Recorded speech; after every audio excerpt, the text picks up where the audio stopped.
And sir ఇప్పుడు దేవర విషయానికి వస్తే నిన్న జరిగిన నోవెటల్లో ఇష్యూ గురించి మాట్లాడుతుంటే అంటే దీని వెనక మేనేజర్లు ఉన్నారు అని చెప్పేసి మీరు అన్నారు. ఎందుకు, ఎలా, ఏ ఆధారంతో అంటున్నారు? నేను కాదు అలాగంటలే. ఇప్పుడు పద్ధతి ఎలాగుంటుందంటే శ్రేయస్ మీడియా అవ్వచ్చు, ఇంకోటి అవ్వచ్చు, జూనియర్ ఎన్టీఆర్ గారికి కానీ, మన పవన్ కళ్యాణ్ గారికి కానీ, ప్రభాస్ గారికి కానీ కొన్ని వేల మంది ఎక్కడైనా ఏదైనా ప్రోగ్రామ్ అంటే కొన్ని వేల మంది వచ్చేస్తారు. ఆ వేల మంది చూసుకోకుండా 3,000 మంది 4,000 మంది నోవా హోటల్ అనేది స్మాల్, అంతమందికి పెట్టి మీరు పర్మిషన్ పెట్టింది అంతమందికి పెట్టి మీరు అక్కడ ఈవెంట్ శ్రేయస్ మీడియాకి అబ్జెప్పారంటే ఆ శ్రేయస్ మీడియాకి అబ్జెప్ వెళ్ళిపోయారు. పోలీసులు ఏమనుకున్నారు, 3,000 మంది కాబట్టి అది పోలీసులు మామూలుగా నార్మల్గా పెట్టారు. అక్కడ అదే రోజు same day CRP meeting start అయింది హైటెక్ సిటీలో. సిఆర్పి మీటింగ్ సీఎంని, డిప్యూటీ సీఎంని, మొత్తం రాష్ట్రం అంతా మంత్రులు అక్కడే ఉన్నారు. వాళ్ళని చూస్తారా వీళ్ళని చూస్తారా? వాళ్ళనే చూస్తారు. వాళ్ళని అక్కడ చూసుకునేటప్పటికి అక్కడ ప్రోగ్రామ్ అవుతుంది. 6 గంటలకు ప్రోగ్రామ్ చెప్పారు. ఆల్రెడీ 8 గంటల నుంచి కొన్ని వేల మంది వస్తారు, 40,000 మంది పైకి వచ్చేసారు. ఈ 40,000 మంది జనాలు వచ్చేటప్పుడు ఏం చేస్తారు చెప్పండి? నాకు మాట చెప్పండి. ఇలాంటివన్నీ కూడా జరిగి ఉన్నాయి. కనుక ఇలాంటివన్నీ జరుగుతున్నప్పుడు మనం ఏం చెప్తున్నాం, ఇలాంటివన్నీ జరిగి ఉన్నాయి కాబట్టి మనం ఏమని చెప్తున్నాం, ఇక్కడ ఈవెంట్ మేనేజర్ ఎవరు చేశారో ఈవెంట్ అయింది తప్పు. ఆ ఈవెంట్ని ఇమీడియట్లీ మనం శ్రేయస్ మీడియా వీడియో 5,000కి 3,000కి టికెట్లు అమ్మేశాడు, ఫ్యాన్స్ని మోసం చేశాడు, ఫ్రీగా ఇవ్వాల్సిన పాసులు అమ్ముకున్నాడు. కనుక అభియోగాలు ఉన్నాయి. నేనేం చెప్పాలి, ఆ ఫ్యాన్సే చెప్తున్నారు. వాడిని ఇమీడియట్లీ అటెంప్ట్ మర్డర్ కేసు పెట్టాలి, సీరియస్గా తీసుకోవాలి, ఇండస్ట్రీ నుంచి తరిమి వేసేయాలి. ఎందుకంటే ముగ్గురికి అంత పెద్ద పెట్టాలి తప్ప చిన్న చిన్న పెట్టకూడదు. చాలా ఎక్కువ మంది జనం వచ్చేస్తారు. కనుక మోసం చేసేవాడిని ఇమీడియట్లీ చేయాలని నేను అడుగుతున్నా.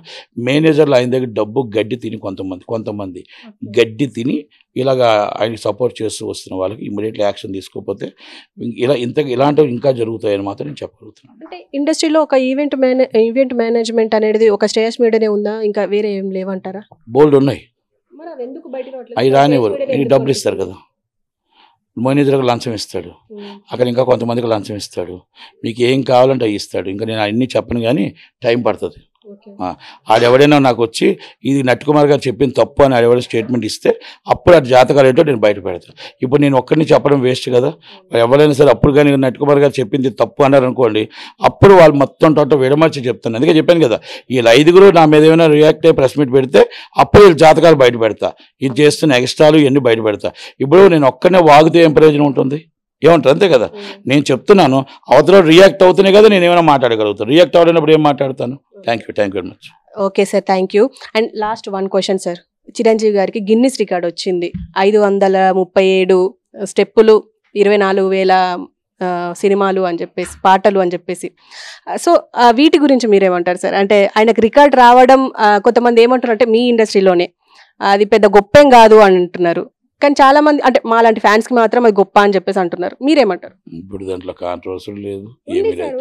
ఏం కాంట్రవర్సీ ఉందమ్మా? పాపం ఆయన అన్ని సంవత్సరాల నుంచి కష్టపడుతున్నాడు, అన్ని సంవత్సరాల నుంచి చేస్తున్నాడు, ఒక ప్లాట్ఫామ్ వేసాడు, ఎన్నో మొత్తం టోటల్గా ఒక వృక్షం మొత్తం టోటల్గా అన్నీ చేసుకుంటూ వచ్చిన వ్యక్తి ఈరోజు మొత్తం టోటల్గా ఆయన ఏం చేశాడు, మొత్తం అంతమంది మెగా ఫ్యామిలీని పెట్టాడు. మెగా ఫ్యామిలీలో అంతమంది వృక్షాలు వేసుకొని వచ్చిన వ్యక్తి, అంత కష్టపడి వచ్చిన వ్యక్తి. ఆయన స్టార్ డ్యాన్స్ మాస్టర్గా ఆయనకు ఒక అవార్డు వచ్చింది. అవార్డు వచ్చిన దానికి కూడా మనం కాంట్రవర్సీలు చేస్తామో చెప్పండి? ఆయనకు అవార్డు వచ్చింది, మంచి వ్యక్తి, బ్రహ్మాండమైన బ్రేక్ డ్యాన్స్ నుంచి అన్ని డ్యాన్సులు తీసుకొచ్చాడు, ప్రతి ఒక్క డ్యాన్స్ని కూడా చేయగల దమ్ము ధైర్యం ఉన్న వ్యక్తి. అలాంటి వ్యక్తికి మనకు ఆస్కార్ రావాలని కోరుకుందాం. మొత్తం వరల్డ్ గిన్నిస్ బుక్ రికార్డులో వచ్చినందుకు సంతోషపడాలా. ప్రతి ఒక్కరూ దీన్ని కాంట్రవర్సీలు చేసినాడు అది అదవే అంటారు తప్ప ఆయన ఎవరిని మాట నచ్చడు, ఎవరిని ఏమనడు, ఎవరితో ఏమనకుండా ఆయన సున్నితంగా వెళ్ళిపోతాడు. అందుకే ప్రజారాజ్యం పార్టీ నిలబడలేకపోయింది, అందుకే ప్రజారాజ్యం పార్టీ అని ఆయన చేయలేకపోయాడు. మంచి వ్యక్తి, మంచి హృదయం ఉన్న వ్యక్తి, హెల్ప్ చేసే వ్యక్తికి ఇలాంటి పదవులు ఎన్నో రావాలి, ఇలాంటివి ఎన్నో కూడా గిన్నిస్ రికార్డ్స్ ఇలాంటివి ఎన్నో రావాలని కోరుకుందాం. Thank you very much. Thank you sir, thank you very much. Sir ఒక క్వశ్చన్ ఫైనల్గా ఏంటంటే, ఇన్ని రోజులు అంటే మీరు అన్నట్టుగా లడ్డు వివాదం జరిగింది, ఓకే, కానీ ఈ లడ్డు వివాదాన్ని తీసుకొచ్చిందే ఈ 100 రోజుల పాలన గురించి ప్రజలు మాట్లాడొద్దు అని చెప్పి, ఈవెన్ ఇంకో పక్క స్టీల్ ప్లాంట్ని ప్రైవేటైజేషన్ చేస్తున్నారు సప్పుడు లేకుండా, అంటే స్టడీ చప్పులు లేకుండా, అందుకే ఈ లడ్డు వివాదాన్ని మొత్తం మీడియాలో సర్క్యులేట్ చేస్తున్నారు అని అంటున్నారు. దీనికి మీరేమంటారు? ఒక మాట అమ్మా, లడ్డు వివాదం కోసం అయిపోయింది. 100 రోజుల పాలన కోసం అడిగారు. 100 రోజుల పాలనలో ఆయన మొత్తం టోటల్గా స్టీల్ ప్లాంట్ ప్రైవేట్గానే అవ్వదు. దాన్ని కాపాడటానికి గంటా శ్రీనివాసరావు ఉన్నారు, కాపాడటానికి బాలకృష్ణ గారు అల్లుడు ఉన్నారు, కాపాడటానికి అక్కడ ఎమ్మెల్యేస్ ఉన్నారు, కాపాడటానికి చంద్రబాబు నాయుడు గారు, కాపాడటానికి పవన్ కళ్యాణ్ గారు ఉన్నారు, కాపాడటానికి బీజేపీ నాయకులు ఉన్నారు, అక్కడ కాపాడటానికి అక్కడ ఏరియా ఎంపీ సీఎం రమేష్ గారు ఉన్నారు. వీళ్ళందరూ స్టీల్ ప్లాంట్ని కాపాడకపోతే 2029లో విశాఖపట్నంలో ఒక్కరు కూడా ఓటేయరు. ఎందుకంటే స్టీల్ ప్లాంట్ని కాపాడుతారు, స్టీల్ ప్లాంట్ నిలబెడతారు. కొంత 10,000 మంది ఎంప్లాయీలు బతుకులు, ఫ్యామిలీస్ బతుకుల్ని రోడ్డు మీద ఉంచుతారు. వాళ్ళని కాపాడుకుంటూ వాళ్ళ కుటుంబాలు నిలబెడతారనే ఉద్దేశంతోనే అందరికీ ఓటు వేశారు ఆ విశాఖపట్నం ఏరియాలో.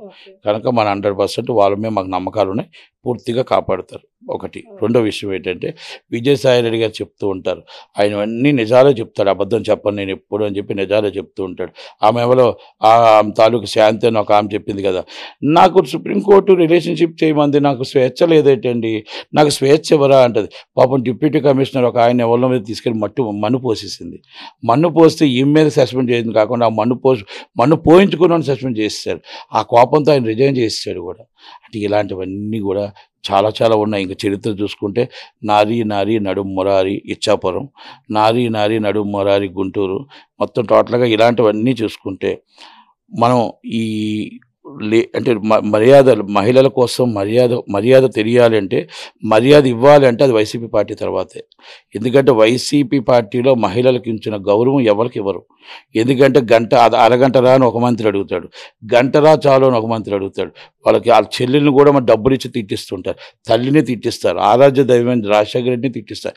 ఇస్ ద మనీ ఇచ్చి సజ్జల రామకృష్ణారెడ్డి గారు, సజ్జల భార్గవరెడ్డి గారు వీళ్ళందరూ ఇదే పని మీద ఉంటారు. కాకపోతే వాళ్ళకి ఏంటంటే తల మిన్నా భేదం తెలియదు.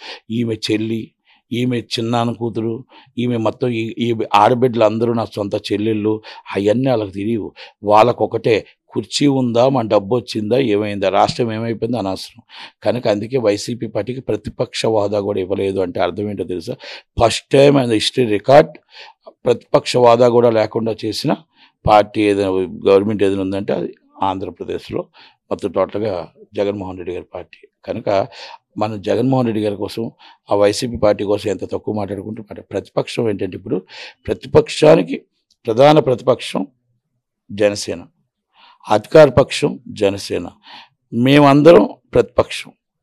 మేము ఆయన అధికార పక్షంలో సపోర్టే, కాకపోతే ప్రతిపక్షంగా అడగటానికి మీ మీడియా ప్రతిపక్షం. మీడియా ద్వారా మేము అడుగుతున్నాం, సార్ మీరు టీడీ బోర్డు చైర్మన్ పెట్టండి, సార్ మా పోలవరం పూర్తి చేయండి, సార్ మా అమరావతి పూర్తి చేయండి. ఈయన ఏమీ మాట్లాడు, నవ్వుతూ వస్తాడు, నవ్వుతూ బెంగళూరు వెళ్ళిపోతాడు, నవ్వుతూ తాడేపల్లి వస్తాడు, తలుపులు క్లోజ్.